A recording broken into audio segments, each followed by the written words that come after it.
Bonjour, j'espère que vous allez bien.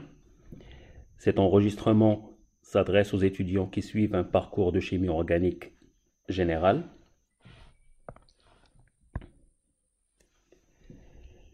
Donc aujourd'hui, je vais voir avec vous la correction d'un devoir de l'année 2020. Alors dans ce devoir, nous avons 3 exercices avec leur barème. Alors le premier exercice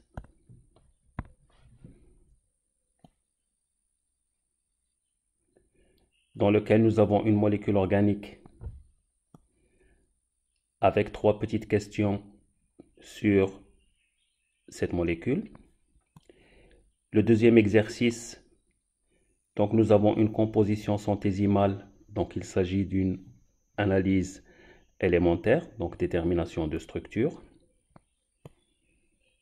Le troisième exercice, nous avons 3 molécules dans la projection de Newman. Donc pour ces molécules, on a différentes questions.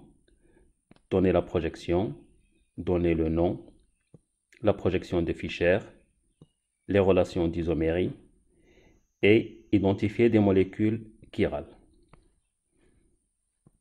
Voilà, une fois que nous avons parcouru le devoir, voilà la nature des exercices. Éventuellement, on peut choisir les questions ou les exercices par lesquels commencer selon notre convenance. Donc, on va commencer par la première molécule. Donc, grand 1, la molécule ci-dessous est un dérivé du suvorexant. Le suvorexant est commercialisé par le laboratoire Merck sous le nom de Belsomra. Il agit contre les troubles du sommeil. Son mode d'action est de désactiver l'éveil plutôt que d'induire le sommeil en intervenant sur les récepteurs de régulation du cycle veille-sommeil. Donc il s'agit d'un médicament. La question, petit a, indiquer sur le schéma tous les carbones asymétriques par une étoile. Un carbone asymétrique, donc comme vous le savez, c'est un carbone sp3. Il a 4 liaisons.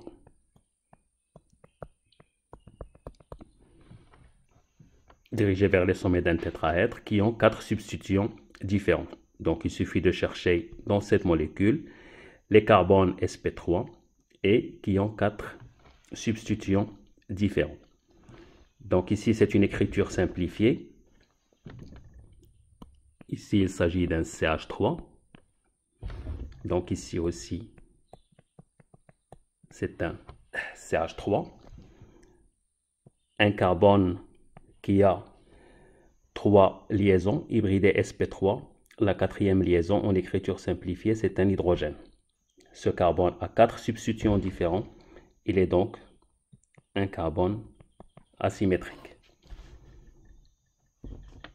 Ici aussi, nous avons un carbone sp3, mais ce carbone a 2 hydrogènes, donc ce n'est pas un carbone asymétrique.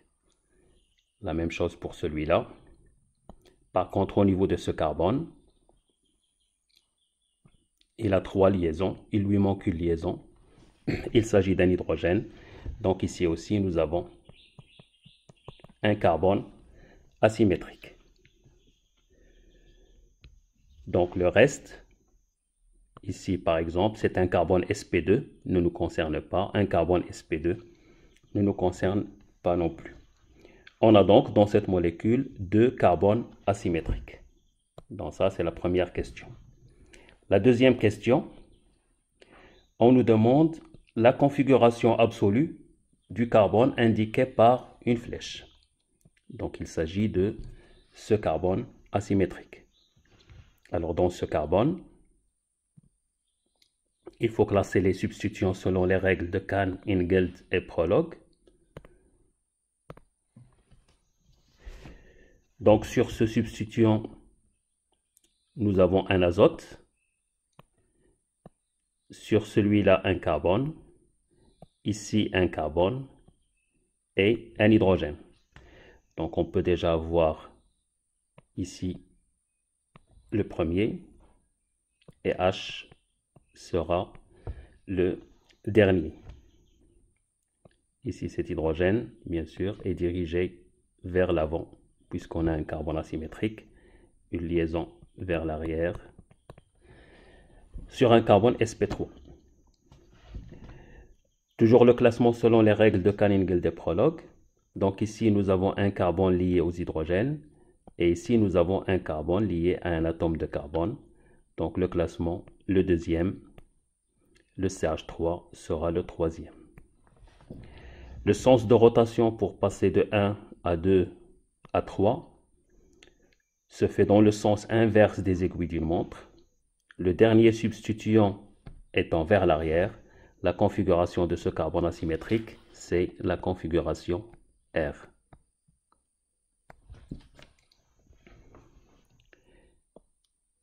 La troisième question, quel est le nombre de stéréoisomères optiquement actifs pour la molécule?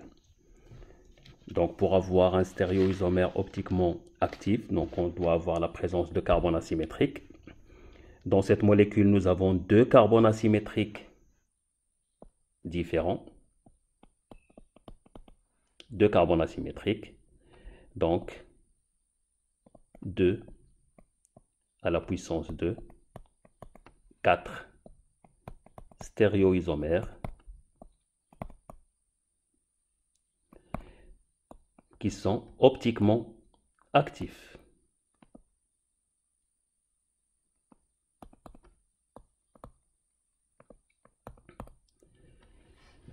Voilà, donc avec ça, on répond aux questions de ce premier exercice. Le deuxième exercice.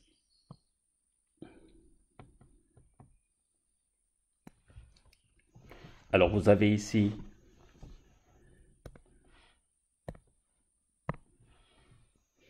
la composition centésimale d'un alcool de masse molaire 86 grammes par mol. Il nous donne les pourcentages en hydrogène, en oxygène et en carbone. La question, c'est de donner la formule développée spatiale d'une structure possible de ce composé, sachant qu'il a une double liaison de configuration trans et un carbone asymétrique de configuration S. La première des choses, donc pour déterminer cette formule développée spatiale et répondre à la question, c'est de trouver la formule brute. La formule brute va être de la forme CX HY OZ, puisque nous avons du carbone, de l'hydrogène et de l'oxygène. La formule que vous connaissez, que vous avez déjà démontrée, nous permet de calculer X, qui est égal au pourcentage du carbone multiplié par la masse molaire divisé par 1200. Le nombre d'hydrogène, c'est le pourcentage en hydrogène multiplié par la masse molaire divisé par 100.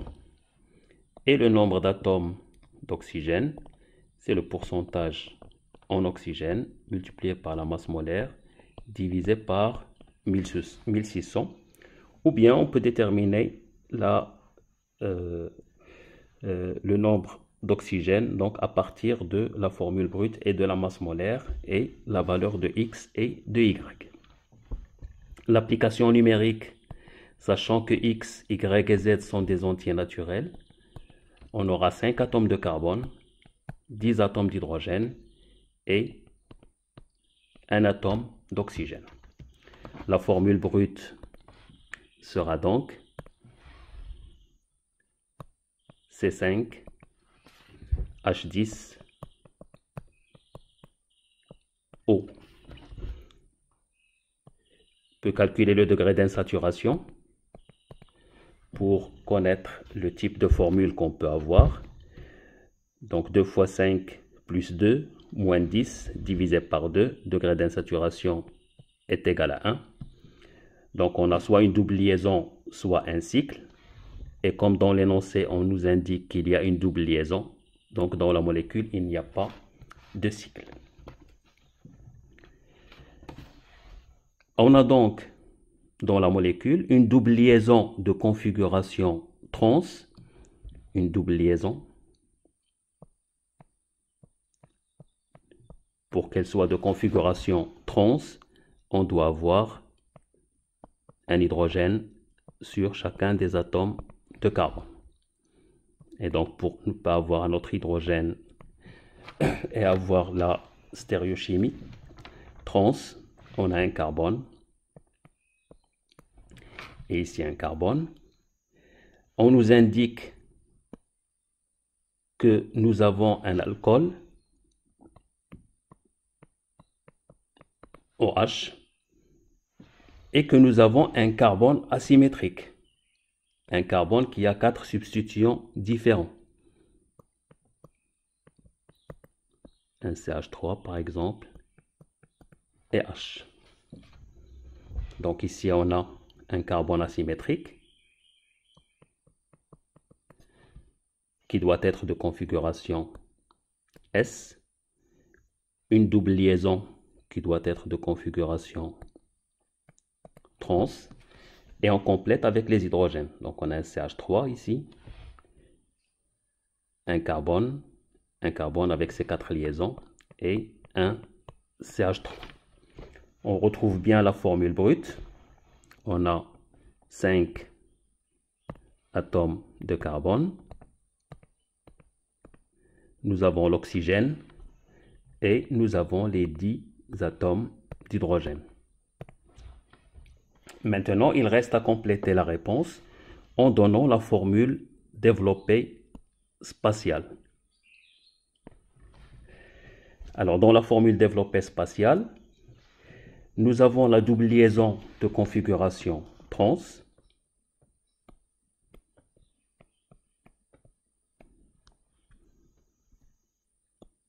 Trans, carbone sp2, ça veut dire que les deux hydrogènes sont de part et d'autre par rapport à la double liaison. Donc ici, nous avons un CH3 en formule développée spatiale, carbone sp3, les 4 liaisons dirigées vers les sommets d'un tétraèdre.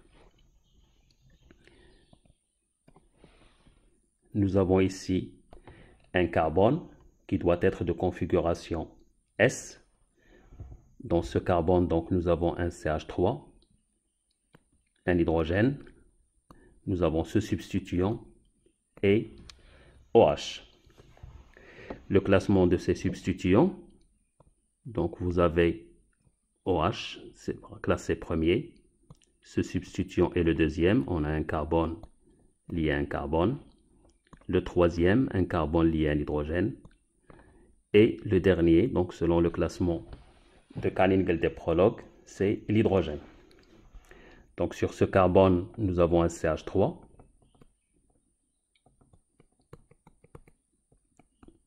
En formule développée spatiale. Et ici, comme c'est un carbone asymétrique,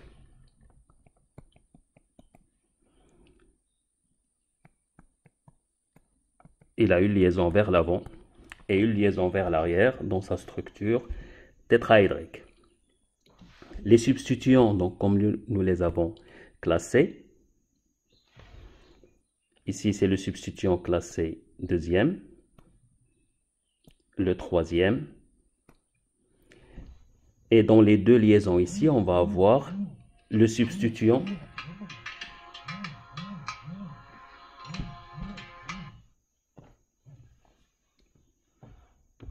classé en premier. Il peut être vers l'avant ou vers l'arrière, le OH. Sa position va dépendre de la configuration du carbone asymétrique. Donc ici, pour passer de 1 à 2 à 3, on tourne dans le sens inverse des aiguilles d'une montre. Donc pour avoir la configuration S, le dernier substituant doit être vers l'arrière. Donc H sera vers l'arrière et OH sera ici. Donc vous avez la réponse à cette question.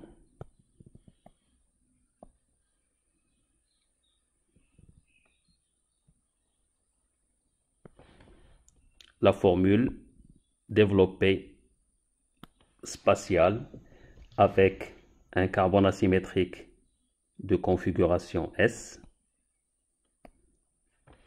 et une double liaison de configuration trans.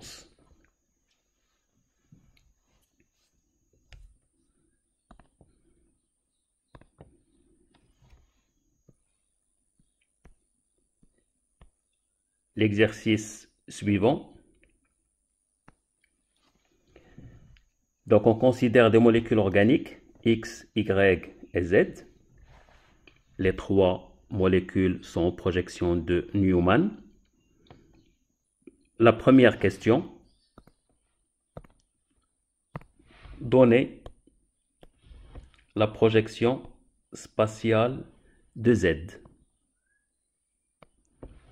Donc passer de la projection de Newman à la projection spatiale.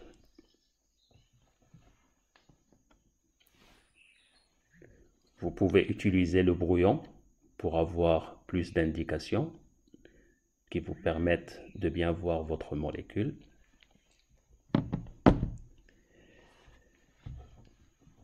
Donc ici,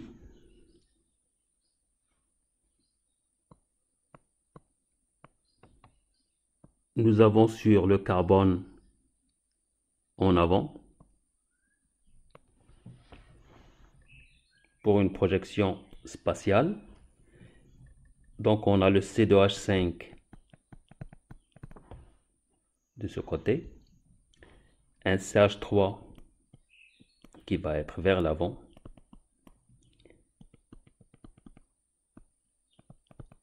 et un CH3 vers l'arrière.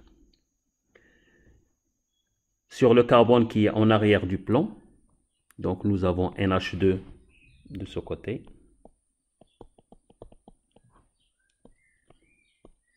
une liaison vers l'avant et une liaison vers l'arrière. On a ici NH2 vers l'avant et le C2H5 qui est dirigé vers l'arrière.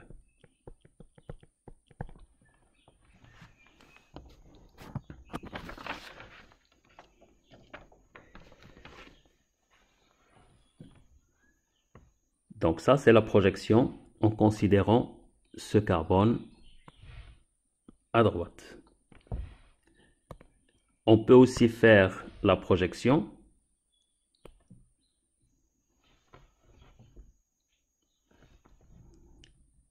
mais en considérant toujours ce carbone, mais cette fois vers la gauche.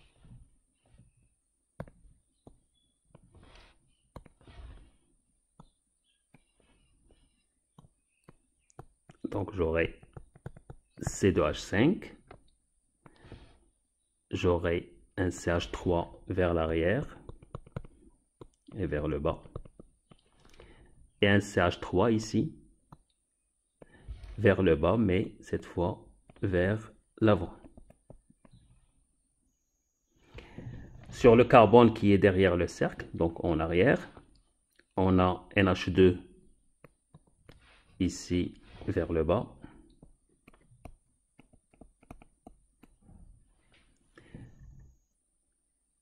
Vous avez NH2 vers le haut et vers l'arrière. Et vous avez le C2H5 qui est vers le haut, mais cette fois vers l'avant.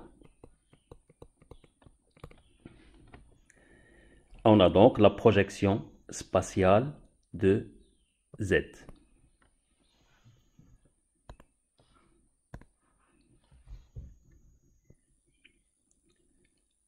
La deuxième question,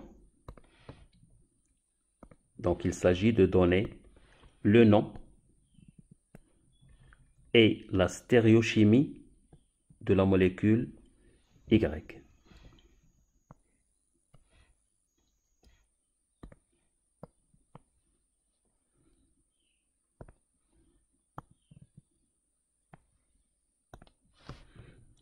Y.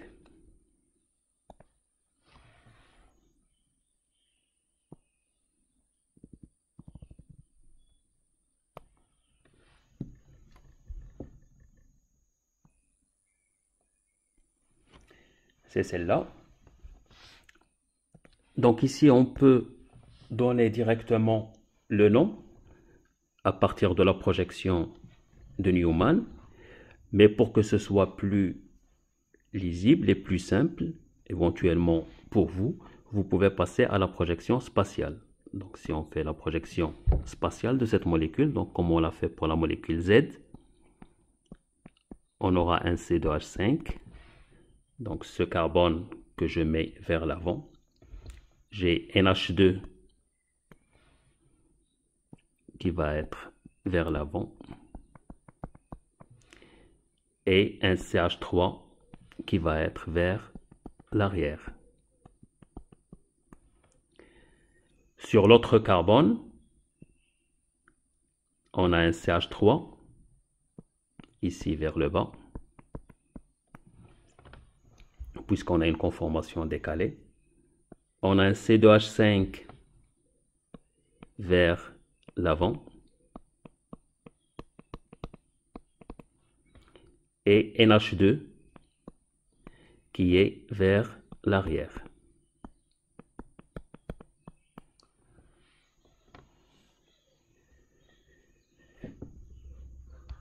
Voilà la formule spatiale pour cette molécule. Alors pour la nommer, donc on cherche les fonctions NH2 et NH2. C'est la fonction amine. On en a deux, donc c'est diamine. La chaîne principale, c'est la chaîne la plus longue qui contient les fonctions prioritaires. Donc ça va être celle-là. C2H5, 2 carbone, un troisième, 4, et C2H5, 5 et 6, 6 atomes de carbone, c'est l'hexane. Sur cette chaîne, nous avons comme substituant un CH3, un deuxième CH3. Le CH3, c'est le méthyle. Il y en a deux, c'est le diméthyle. La numérotation de la chaîne principale, donc on voit bien que la molécule est symétrique. Donc on peut commencer à partir de ce carbone ou de ce carbone. Donc on a ici le carbone 1, 2, 3, 4, ensuite 5 et 6. Donc les deux méthyles se trouvent sur le carbone 3 et 4 et les deux amines se trouvent sur le carbone 3 et 4. Nous avons donc le nom, le 2, le 3 et le 4 diméthyle.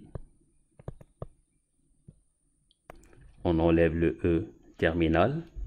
6 atomes de carbone hexane.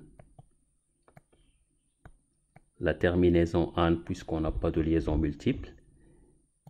Et la fonction, les deux amines se trouvent sur les carbones 3 et 4 diamine.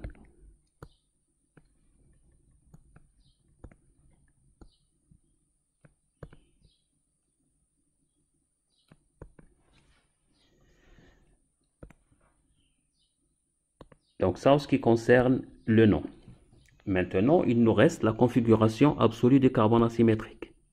Donc ici, vous avez un carbone asymétrique.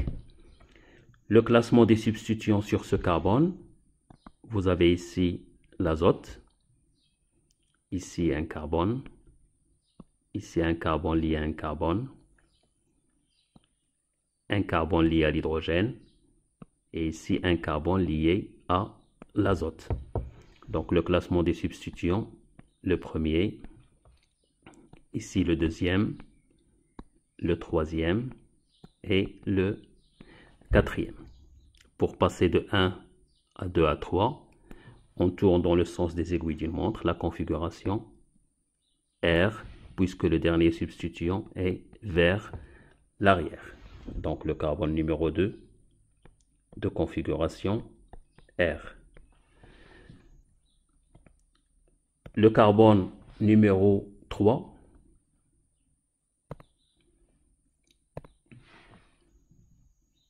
ça c'est pas le carbone numéro 2, pardon.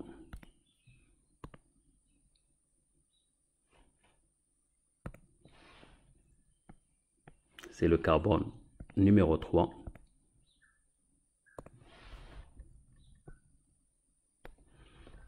Le carbone numéro 3. Donc maintenant, on va voir le carbone numéro 4. Donc ici, le carbone numéro 4, c'est un carbone asymétrique, donc dans lequel nous avons NH2, un carbone lié à un carbone lié à un hydrogène et un carbone lié à l'azote. Donc le classement, j'ai ici le premier, le deuxième, j'ai ici le troisième et le quatrième. Donc le quatrième substituant étant dans le plan, donc on doit regarder de façon que ce dernier substituant soit dirigé vers l'arrière. Pour passer de 1 à 2 à 3, on tourne dans le sens des aiguilles d'une montre. La configuration de ce carbone, c'est donc la configuration R, et donc le carbone numéro 4 de configuration R. Alors si vous n'arrivez pas à voir cette configuration avec le dernier substituant dans le plan, donc sur le même carbone asymétrique, on peut faire une rotation.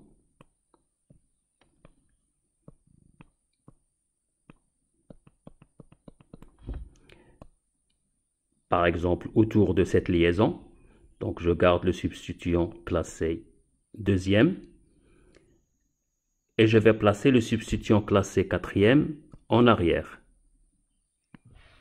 Le quatrième, je le place en arrière. Donc en même temps, si je suis la même rotation, le premier substituant va être vers l'avant et le troisième substituant, toujours dans la même rotation, va prendre la position ici dans le plan. Maintenant, je vois bien que pour passer de 1 à 2 à 3, je tourne dans le sens des aiguilles d'une montre. Cette fois, le dernier substituant est vers l'arrière. La configuration, c'est bien R. Voilà, donc ici, nous avons le nom selon la nomenclature systématique pour cette molécule avec la configuration absolue 3R, 4R.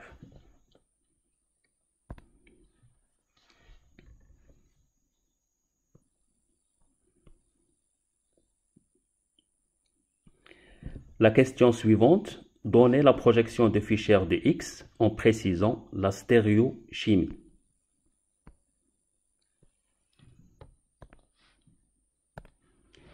X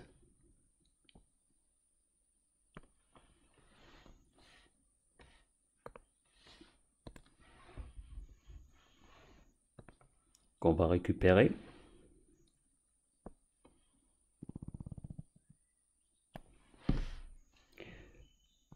Pour faire la projection de Fischer.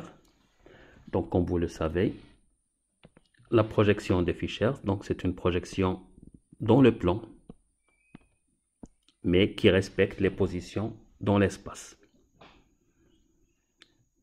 Dans cette projection, donc sur la verticale, on doit avoir la chaîne principale. Alors ici, la chaîne principale, elle part de ce carbone. Donc elle va vers le carbone qui est en arrière et elle arrive ici sur les C2H5. Donc on peut faire la projection directement à partir de cette projection de Newman de la molécule, mais éventuellement on peut faire des rotations de façon à faciliter l'observation et avoir une molécule qui correspond à la projection de Fischer.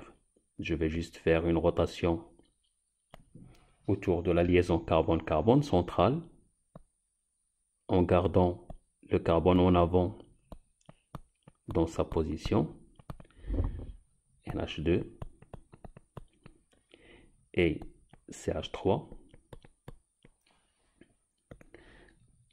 en faisant la rotation du carbone qui est en arrière de façon à placer la chaîne principale dans la même direction.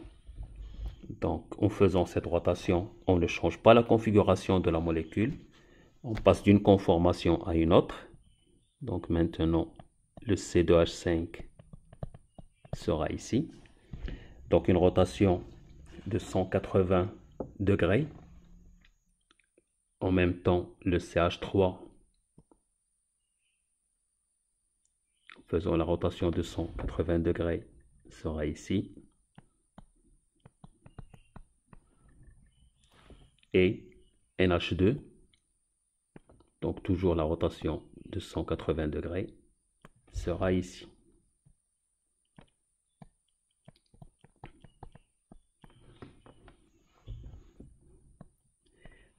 Dans la projection de Fischer, donc on regarde la molécule de façon que les substituants sur l'horizontale soient dirigés vers l'avant. Donc il suffit de regarder la molécule de ce côté. Donc j'ai la chaîne principale C2H5 et C2H5.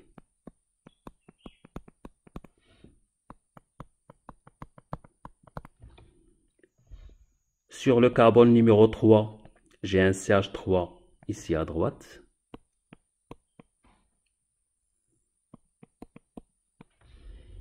Et NH2 de ce côté-là, NH2, il est donc à droite.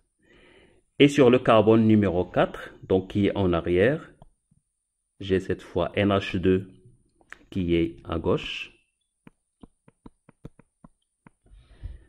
et le CH3 qui est à droite.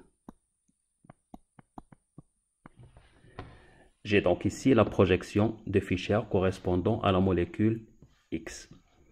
On nous demande aussi de définir la stéréochimie directement sur cette projection. Le carbone numéro 3 étant un carbone asymétrique, il faut classer les substituants. Donc ici avec l'azote, il sera classé premier, le deuxième, C2H5 sera le troisième, le dernier substituant est le CH3. Donc sans oublier que le dernier substituant sur l'horizontale, il est dirigé vers l'avant. Donc pour passer de 1 à 2 à 3, on tourne dans le sens des aiguilles d'une montre. Le dernier substituant étant sur l'horizontale, on inverse la configuration de ce carbone asymétrique et S. Le carbone numéro 4, donc le classement, l'azote sera classé en premier. Ce substituant un carbone lié à l'azote est le deuxième. C2H5 étant le troisième. Et ici le quatrième. Donc pour passer de 1 à 2 à 3, on tourne dans le sens des aiguilles d'une montre. Le dernier substituant étant vers l'avant, il est sur l'horizontale, la configuration absolue CS. Voilà, donc avec ça, on répond à la question. Nous avons la projection de Fischer et nous avons la configuration absolue des carbones asymétriques.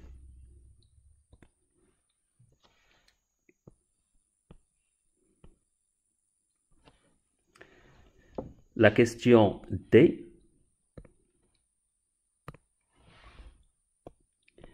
on nous demande de donner les relations d'isomérie entre X et Y et Z.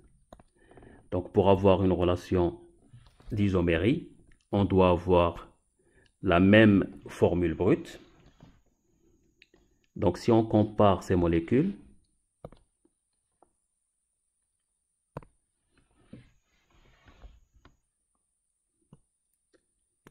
C2H5 sur X, j'ai les deux C2H5 sur Y, et j'ai les deux C2H5 sur Z. NH2, j'en ai 2 sur X, 2 sur Y, et j'en ai aussi 2 sur Z. CH3, là aussi j'en ai 2, 2 sur Y et 2 sur Z.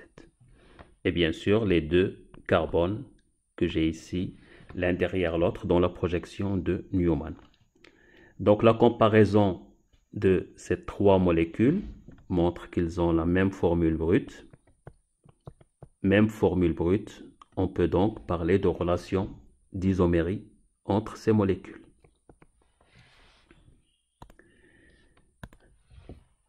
Alors la première relation d'isomérie entre X et Y. Donc si on compare X et Y, donc on voit bien que nous avons la même structure, CH2 lié à CH3 et NH2, CH2 lié à CH3 et NH2, et sur le carbone en arrière, donc on a C2H5 avec NH2 et CH3, C2H5 avec NH2 et CH3. Les deux sont dans une conformation décalée, mais par contre, quand on regarde la molécule X, nous avons la configuration du carbone 3, elle est S. Carbone 4, c'est la configuration S.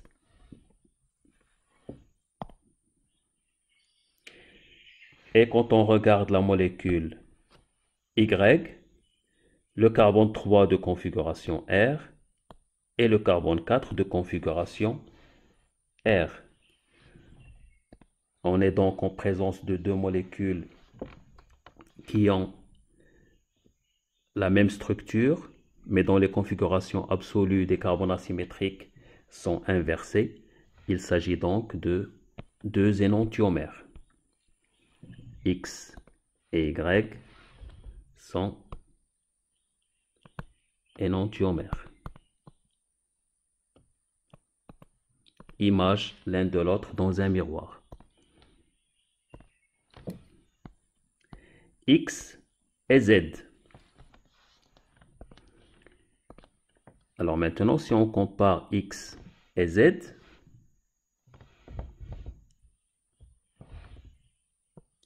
alors pour X, donc nous avons sur ce carbone